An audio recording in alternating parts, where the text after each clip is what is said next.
Viewers আসসালামু আলাইকুম, welcome back to my channel. আশা করি আপনারা সবাই ভালো আছেন। আমিও ভালো আছি আল্লাহর রহমতে। আজকে আমি রান্না করব ইলিশ মাছ দিয়ে মিষ্টি কুমড়ার একটা চচ্চড়ি। আমি ইলিশ মাছের মাথা আর লেজ দিয়ে মিষ্টি কুমড়াটা চচ্চড়ি করব। এটা খেতে অসাধারণ হয়। চলুন রান্নাটা স্টার্ট করি। ফার্স্টে আমি একটা কড়াই বসিয়ে নিচ্ছি চুলায়। চুলাটা অন করে দিলাম। দিয়ে দিলাম পরিমাণ মতো তেল। তেলটা গরম হয়ে গেছে। এ পর্যায়ে আমি দিয়ে দেবো পেঁয়াজ আর কাঁচামরিচ।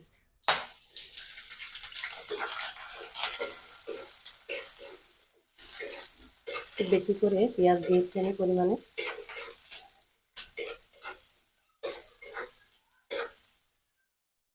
পর্যায়ে দিয়ে দিলাম লবণ।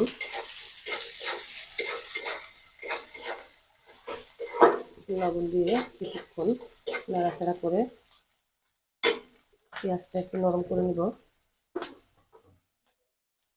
এখন আমি দিয়ে দেবো জিরা বাটা। জিরা বাটার ভিতরে হালকা একটু পানি দিয়ে নিচ্ছি। জিরা বাটা দিয়ে পর্যায়ে আমি দিয়ে দিব হলুদের গুঁড়া। হলুদ গুঁড়া দিয়ে নিলাম।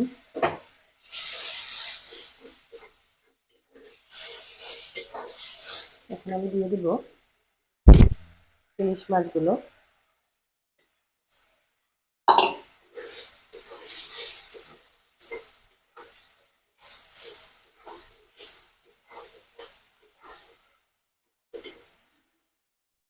আমি মিষ্টি কুমড়াগুলো দিয়ে দেবো। মিষ্টি কুমড়াগুলো দিয়ে দেবো।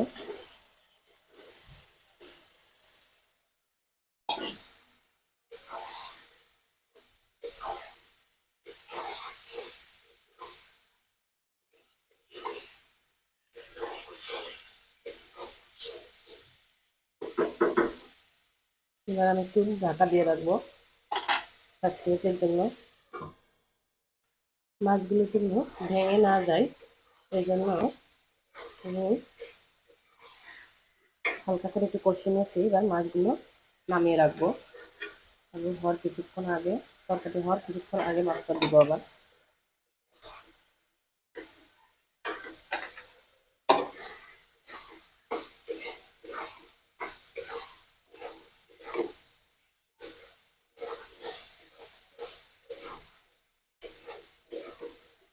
এই পর্যায়ে আমি দিয়ে দেবো হালকা একটু পানি।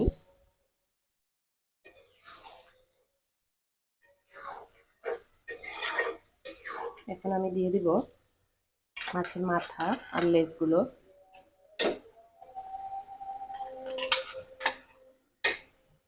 ইলিশ মাছ দিয়ে যে কোনো তরকারি অনেক মজার লাগে। আমার কাছে মনে হয় মিষ্টি কুমড়াটা একটু বেশি মজা লাগে। আপনারা চাইলে বাসায় এইভাবে ট্রাই করতে পারেন। আশা করি ভালো লাগবে। মিষ্টি কুমড়াদের ঝোল, মিষ্টি কুমড়াদের চচ্চড়ি যেভাবে রান্না করেন না কেন খেতে অনেক মজা লাগবে। এ পর্যায়ে আমি একটু ঢেকে দিব কিছুক্ষণের জন্য। ঢাকনাটা খুলে এবার আমি তরকারিটা একটু নেড়ে ছেড়ে দিব। আমার রান্নাটা কমপ্লিট হয়ে গেছে। এবার আমি চুলাটা অফ করে দিব। হয়ে গেল আমার মজাদার স্বাদের ইলিশ মাছের মাথা লেজ দিয়ে মিষ্টি কুমড়োর একটা মাখা মাখা চচ্চড়ি। আশা করি আপনাদের ভিডিওটি ভালো লেগেছে। আমার ভিডিওটি যদি আপনাদের ভালো লাগে প্লিজ লাইক কমেন্ট শেয়ার করবেন এবং আমার চ্যানেলটি সাবস্ক্রাইব করতে ভুলবেন না। Thank you so much for watching my video. আল্লাহ হাফেজ।